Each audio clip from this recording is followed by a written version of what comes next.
A présidé le Conseil des ministres de ce mercredi. Moustapha Niack Sarré, ministre porte-parole du gouvernement, revient ce soir sur les grandes lignes du communiqué. Je vous propose de l'écouter. Bonsoir. En ouverture, le président de la République, son Excellence M. Bassirou Diomaye Diakhar Faye, a adressé ses vives félicitations à la communauté catholique à l'occasion de l'élection du nouveau souverain pontife, le pape Léon XIV. Un homme de foi, d'ouverture et de dialogue dont la mission s'inscrit dans la solidarité, l'unité entre les peuples et la promotion d'un monde de paix, de stabilité et de justice. Dans le même sillage, le gouvernement est mobilisé pour assurer le succès du 137e pèlerinage marial de Popenguine les 7, 8 et 9 juin 2025 avec toutes les mesures nécessaires à son bon déroulement. Face au récent effondrement de bâtiments, notamment en période d'hivernage, le chef de l'État exige un renforcement des contrôles pour garantir la qualité, la durabilité et le respect des normes à travers une cartographie nationale des bâtiments à risque avec des mesures adaptées, une campagne nationale de sensibilisation sur les règles d'urbanisme et le code de la construction pilotée par les ministères concernés en lien avec les maires et la protection civile, une homologation stricte des matériaux et contrôle rigoureux des chantiers avec des attestations de conformité systématiques et une accélération des missions du Laboratoire national des BTP pour prévenir les risques.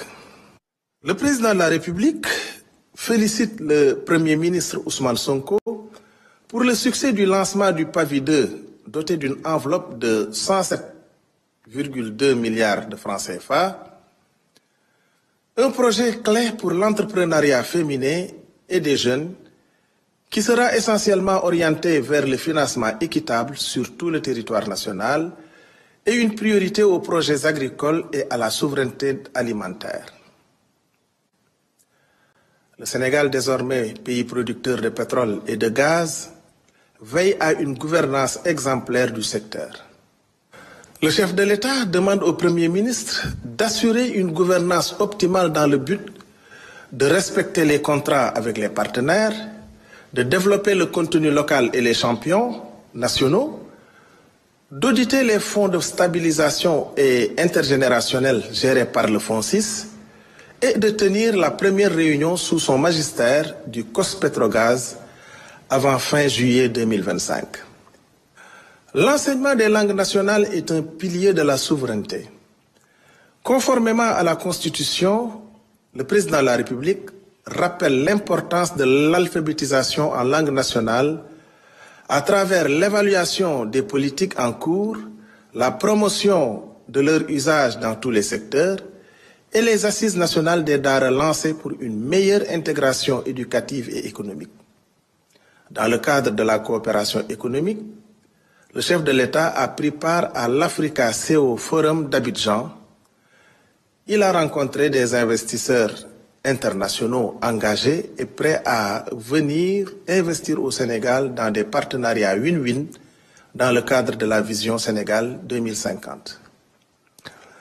Le Premier ministre, quant à lui, a tenu à rappeler le rôle central des entreprises parapubliques dans notre économie nationale, notamment en matière de compétitivité et de création d'emplois. Cependant, il a pointé du doigt les difficultés majeures auxquelles certaines d'entre elles sont confrontées en raison de problèmes de gouvernance et de choix stratégiques inadaptés qui ont compromis leur performance. Pour y remédier, le gouvernement a adopté un plan d'action visant à sauvegarder et relancer des opérateurs clés du transport aérien, AIBD SA et Air Sénégal SA. Ces mesures issues du Conseil interministériel du 3 avril 2025 seront rigoureusement suivies par les ministères concernés pour garantir une gestion efficace de ce plan de sortie de crise. Par ailleurs, le Premier ministre a demandé au ministre secrétaire général du gouvernement et à celui en charge des finances et du budget de relancer le comité interministériel de suivi et de restructuration des entreprises publiques et parapubliques.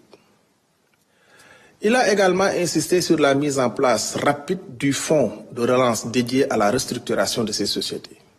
Enfin, le chef du gouvernement a appelé à une rupture totale avec les anciennes pratiques en instaurant une nouvelle politique managériale fondée sur la responsabilité et les résultats.